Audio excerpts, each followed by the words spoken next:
எனதருமை குழந்தைகளே, பொறுமையுடன் கேளுங்கள். பல காலங்கள் காத்திருந்தும் எங்கள் துன்பங்கள் தீரவில்லையே என்று பல கவலைகளால் நீங்கள் வேதனைப்படுவது எனக்கு தெரியாமல் இல்லை. என் மீது நம்பிக்கை கொண்டு என்னிடம் கேட்பவர்களின் அனைத்து கஷ்டங்களையும் நான் அறிவேன். நான் உங்கள் அருகிலேயே தான் இருக்கிறேன். நினைப்பது உடனே நடக்க வேண்டும் என்று நீங்கள் ஆசைப்படுவதில் தவறு இல்லை. ஆனால் எல்லாவற்றிற்கும் சில விதிமுறைகள் இருக்கின்றன. ஒவ்வொரு மனிதனும் பல கர்மாக்களை கழிக்கவே பிறக்கிறான். அவன் அந்த பிறப்பில் அந்த கர்மங்களை கடந்தாக வேண்டும் என்பதே விதி. எத்தனை துன்பங்கள் அனுபவிக்கும் போதும் என் நாமத்தை மட்டும் நீங்கள் சொல்லிக் கொண்டிருங்கள்.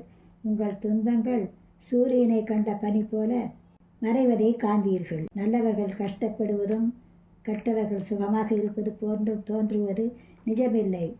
அப்படி ஒரு நீதியும் இல்லை. நல்லவர்கள் துன்பப்பட்டாலும் அவர்களை அத்தகைய துன்பங்களிலிருந்து நான் மீட்டெடுப்பேன். தவறு செய்தவர்களை மன்னித்து அவர்களையும் திருந்தச் செய்வேன். எனவே மனம் சோர்ந்து விடாதீர்கள். பல நல்ல செயல்களை செய்யும் பொழுதும், வசித்து வரும் ஏழைகளுக்கு உணவிடும் போதும், நோயுற்றவர்களுக்கு ஊன்றுகோலாக இருந்து அவர்களுக்கு பல உதவிகளை செய்யும் பொழுதும் இயலாதவர்கள் மனது உங்களை வாழ்த்தும். அந்த வாழ்த்துக்கள் உங்கள் கர்மாவை கழிக்க உதவும். அப்படிப்பட்ட இரக்கமுள்ளவர்களின் மனதில் நானே வந்து அமர்வேன். உங்கள் குடும்பம், சந்ததிகள் அனைத்தும் உரிய நேரத்தில் பெரும் கஷ்டங்களிலிருந்து மீட்டு காப்பாற்றுவேன். இது எனது சத்திய வாக்கு.